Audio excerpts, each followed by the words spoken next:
En el anterior encuentro que tuvimos, vimos en Jueces capítulo 1 el poder de Dios, quien daba victoria, el poder de Dios, quien entregaba y permitía que los israelitas avanzaran en su territorio que Dios les había entregado.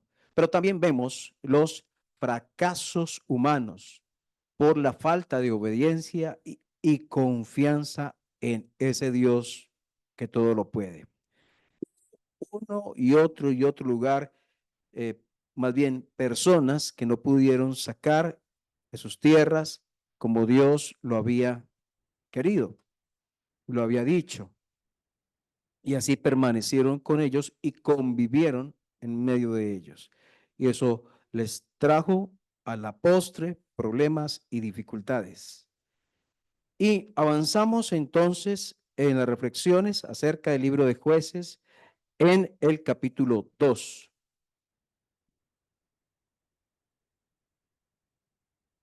versículo 1. Dice, el ángel de Jehová subió de Gilgal a Boquín y dijo, yo os saqué de Egipto y os introduje en la tierra de la cual había jurado a vuestros padres, diciendo, no invalidaré jamás mi pacto con vosotros, con tal que vosotros no hagáis pacto con los moradores de esta tierra, cuyos altares habéis de derribar. Mas vosotros no habéis atendido a mi voz, porque habéis, ¿por qué? Más bien, ¿por qué habéis hecho esto?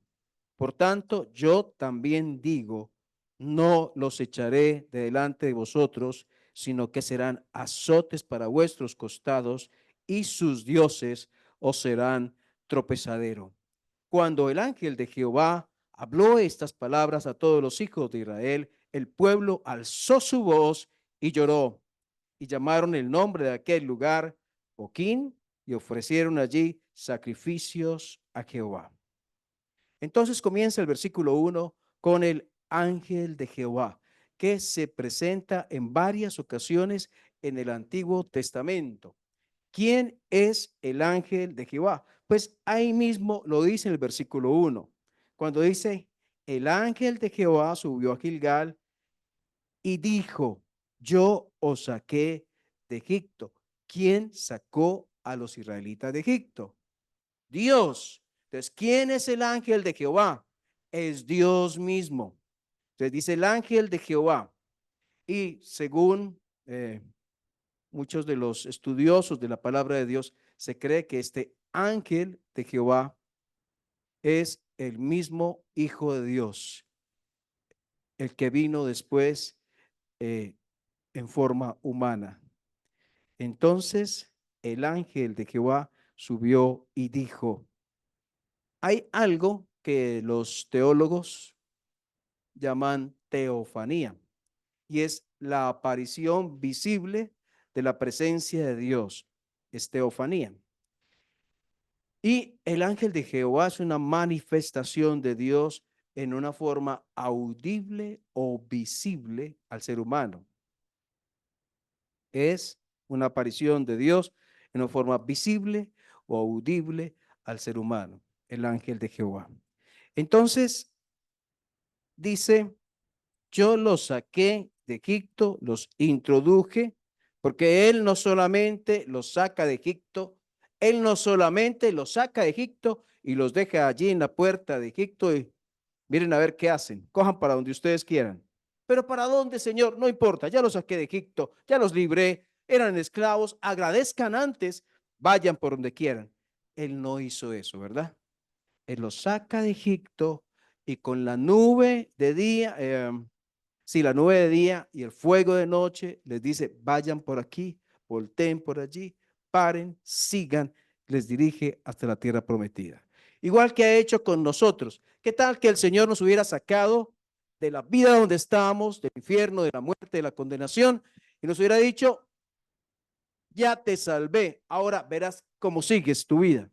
¿Qué tal que no pudiéramos contar en el día a día con Dios? en medio de las luchas que tenemos, de las lágrimas que de pronto derramamos en algún momento, de los desafíos o enfermedades, de las necesidades. ¿Qué tal que no contáramos con Dios? Que no estuviera Él al tanto nuestro, que no estuviera ayudándonos en el día a día, que simplemente o simplemente no, es algo muy grande, nos rescata del infierno, nos da la promesa del cielo, pero mientras llega al cielo, mire a ver usted cómo se desenvuelve. Dios no hace eso, Dios no lo hace y podemos contar con Él siempre. Somos nosotros los que no contamos con Él. Entonces, Él dice, los saqué, los llevé, pero sigue diciendo, al final del versículo 1, no invalidaré jamás mi pacto con vosotros, con tal que vosotros, ahí, con tal, o sea, hay una condición allí, no hagáis pacto con los moradores de esta tierra, cuyos altares habéis de derribar, mas vosotros no habéis atendido a mi voz.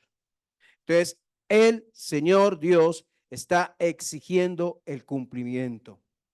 Él no vino solo a rescatar al perdido. Él no solamente vino a dar libertad al esclavo. Él vino a ser Señor. Él vino a ser gobernador. Él no vino a salvar vidas para que ellos vivan como se les antoje, como se les dé la gana. No, Él vino para que le sigamos a Él en el día a día, para que estemos pendientes de lo que Él enseña. Y así lo hizo con el pueblo de Israel y así lo hace con nosotros hoy, con su pueblo, con su iglesia.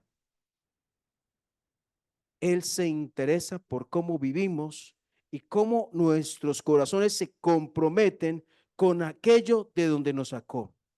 No debe haber compromisos en nuestro corazón con el mundo del cual Él nos sacó. Él sacó a Israel de Egipto en medio de idolatría. Ahora, ellos estaban viviendo en libertad en su tierra y volviendo a esa idolatría, porque los pueblos que lo rodeaban estaban llenos de ella. Y entonces, ¿merece él ser escuchado? ¿Merece él ser obedecido? Pero ¿cuántas veces desobedecemos nosotros? Pero aquí dice, ustedes no han atendido a mi voz. ¿Qué es atender a la voz de Dios? ¿Es escuchar o es más que escuchar? Implica obedecer. No haga esto. ¿Por qué? Porque tal cosa. No lo haga. No lo hago. No lo espere. Espero. Por favor, siéntese. Me siento. Es hora de levantarse. Me levanto. Estoy atendiendo a la voz de Dios. Y ellos no atendieron a su voz.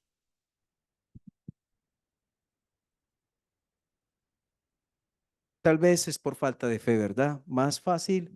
Yo escucho al que está, al vecino, al que está aquí, al que está allá, al que está allá, porque lo estoy viendo y lo escucho allí, por decirlo de alguna manera, físicamente, pero a través de la fe lo estoy mirando a Dios diciendo, no, no, un momentico, por ahí no es, por ahí no es, no siga, no siga, no persista en eso, cuidado, no se acerque tanto, su corazón no se enrede en este tema porque le llevará al fracaso.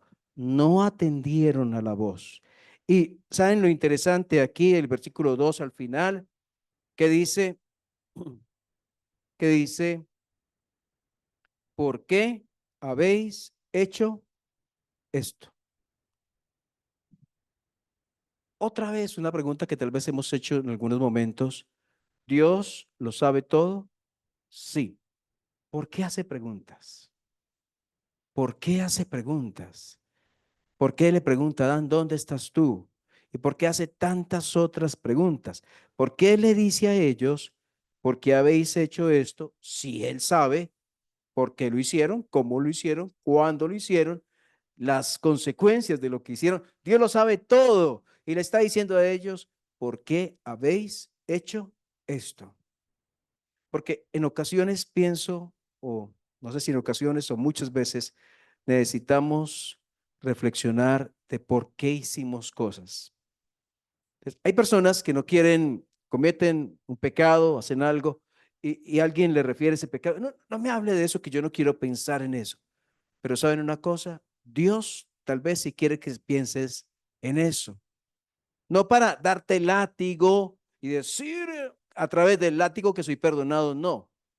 El perdón tiene como base la obra del Salvador para nosotros hoy. Pero el hecho de preguntarme por qué hice esto es qué me llevó a este punto. La cercanía a esta persona me perjudicó. Dejé de hacer mi encuentro con Dios cotidiano y eso me llevó a este pecado. ¿Por qué hice esto? ¿Por qué llegué hasta este punto? ¿Por qué pasé ciertas barreras de moralidad, de santidad que no debía haber cruzado jamás? Entonces, ese por qué me ayuda a identificar, no pensando hacia atrás, lo de atrás no puedo cambiarlo, pero lo de aquí hacia adelante sí puedo tener cuidado. Entonces, si sé que tal cosa me hizo daño, cuando me acerque y ya identifique que eso está cerca de mí, sé que me hizo daño, entonces me voy por otro ladito. ¿Por qué habéis hecho esto? Entonces, que el Señor nos dé sabiduría para identificar razones que nos han llevado a cometer pecados que nunca debimos haber cometido y a hacer cosas que de alguna manera ofendieron al Señor que nos rescató. Y no habéis atendido a mi voz. Entonces sigue diciendo el versículo 2, perdón, ya estamos en el 2, el 3 más bien. Por tanto, yo también digo, no los echaré delante de vosotros, sino que serán azotes, azotes serán para vuestros costados y sus dioses os serán tropezadero. Entonces, serán azotes, me habla de que aquello les trajo dolor a ellos. Ese pecado, ese haber dejado a Dios, ese no haber escuchado a Dios, trajo como consecuencia dolor para ellos. De eso me hablan los azotes, ¿o no? ¿Cierto? De eso me hablan los azotes. Los azotes me hablan de algo que produce dolor a mi vida. Entonces, eso que permitieron, que Dios dijo no lo hagan, pero que ellos hicieron, eso trajo dolor a la vida de ellos. ¿Qué dolor que estás sufriendo hoy, que estás padeciendo hoy, puede ser consecuencia de cosas que Dios te dijo que no hicieras, pero tú hiciste? Entonces, tal vez Dios está permitiendo vivir consecuencias de tu pecado. Serán azotes, dice, para vuestros costados, y sus dioses os serán tropezadero. O sea, ¿qué es tropezar? Es que voy por el camino y ¡pam!, caigo allá. Entonces, tropezar me habla de que iban a pecar. O sea, que un pecado al final y de cuentas se iba a reproducir en otros pecados. O sea que el pecado no se queda en uno. Ellos dejaron a Dios, no lo atendieron y eso iba a tener como resultado que iban a tropezar. Un pecado seguido por otro pecado. ¿Vale la pena pecar? ¿Vale la pena pecar? No, no vale la pena pecar. Pero nosotros no lo vemos así. Si ellos en el momento en que no estaban escuchando a Dios, hubieran visto todo el panorama hacia adelante de lo que iban a sufrir, ellos hubieran dicho, olvídelo, olvídelo, no lo voy a hacer. Todo lo que voy a sufrir. Y además de eso no, no, no, no, no, no, yo no lo hago. Pero como no atendemos a Dios, como no lo escuchamos, como no le creemos, entonces pecamos y recibimos las consecuencias de nuestro pecado. Y otra vez lo que hemos mencionado en otras oportunidades, todo lo que el hombre sembrare, eso también segará. Entonces, sigue diciendo ya el versículo 4. Cuando el ángel de Jehová, cuando el ángel de Jehová eh, habló esas palabras a todos los hijos de Israel, el pueblo alzó su voz y lloró. ¡Ay, qué bueno! Se arrepintieron. Qué bueno. O sea, por lo menos les llegó al corazón y se arrepintieron. Eso por lo menos trajo algo. Qué bueno que eso pasó. Pero cuando usted mira el versículo 11, y el versículo 11 dice, después los hijos de Israel hicieron lo malo ante los ojos de Jehová. ¿Será que se arrepintieron? ¿Será que pueden haber lágrimas sin arrepentimiento? Sí, sí, tal vez. ¿Se acuerdan de Judas cuando fue y devolvió las monedas? Uy, no, no, no, yo he pecado tomando sangre inocente. Tomen sus monedas, yo hice mal. Pero hubo arrepentimiento, no lo hubo. Luego fue y se ahorcó, se ahorcó. Entonces, el sentirme mal por algo no implica que estoy arrepentido de ese algo que cometí. Entonces, me siento mal por ese algo y mañana vuelvo y lo hago y me vuelvo a sentir mal y vuelvo y lo hago y me vuelvo a sentir mal y vuelvo y lo hago. Eso es arrepentimiento. Entonces, estas lágrimas que están aquí, uno las ve, el pueblo alzó su voz y lloró. Uno dice, ay, qué lindo, por lo menos ya pecaron, pero por lo menos ya se arrepintieron, les llegó al corazón la palabra de Dios y se volvieron al Señor, pero no fue así. Lo vemos, los versículos posteriores, que no se arrepintieron. Hubo emocionalismo, tal vez, sentimentalismo, no sé cómo llamarlo, pero no hubo verdadero cambio de actitud frente al pecado, no hubo un volverse al Señor, no hubo un reconocer, Señor, de verdad, tú nos sacaste y a ti te tenemos que seguir. Olvide de otros dioses, los otros dioses son basura, tú eres el Dios verdadero. Lo pudieron haber hecho, no lo hicieron, siguieron enredándose en el pecado de idolatría. Cuando vemos en el Antiguo Testamento la frase del ángel de Jehová, es una aparición de Dios mismo, del Hijo de Dios, el que nos sacó y nos lleva por este camino, tiene toda la autoridad de pedirnos que nuestro corazón no esté dividido entre él y otro. El peor error que puedo cometer es no atender la voz de Dios hoy, porque me traerá consecuencias mañana. Si no atiendo la voz de Dios hoy, tendré consecuencias mañana. En cuanto al pecado, ¿por qué lo hiciste? Evaluar para aprender, no para sentirme por allá en una esquina, no merezco nada. No, evaluar para aprender. Y realmente sí, no merecemos nada, pero el Señor por su gracia nos cobija. El pecado es seguido por otro pecado.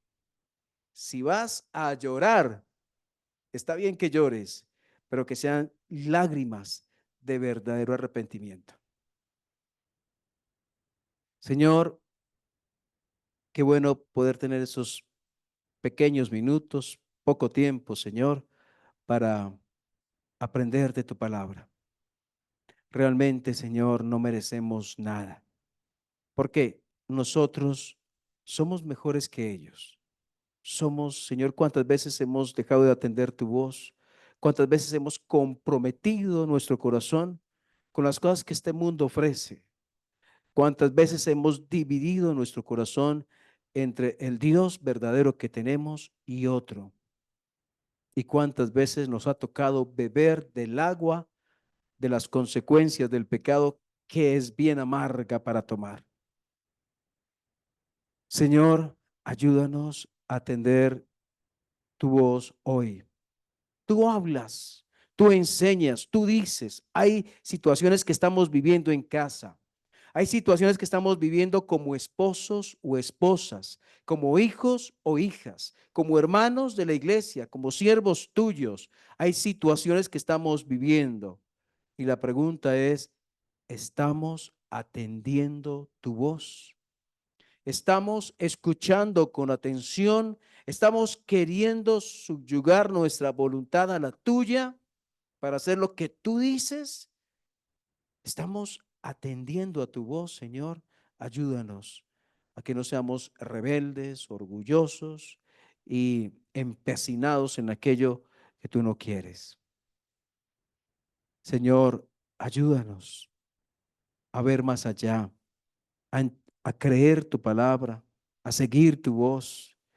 Y Señor, en lugar de tropezar y hacer tropezar a otros, ser de bendición para otros, y Señor, permitir que tú obres en nuestro corazón. Señor, que si hay lágrimas en nosotros, sean lágrimas que te agraden, lágrimas de dolor por el pecado, lágrimas de simpatía por el dolor de otro, lágrimas, Señor, de amor en Cristo por un hermano o hermana o por personas que se pierden, pero no lágrimas vacías de emocionalismo y sentimentalismo vacío que no conduce a nada. Señor, gracias por tu palabra, por enseñarnos. En el precioso nombre del Señor Jesús. Amén.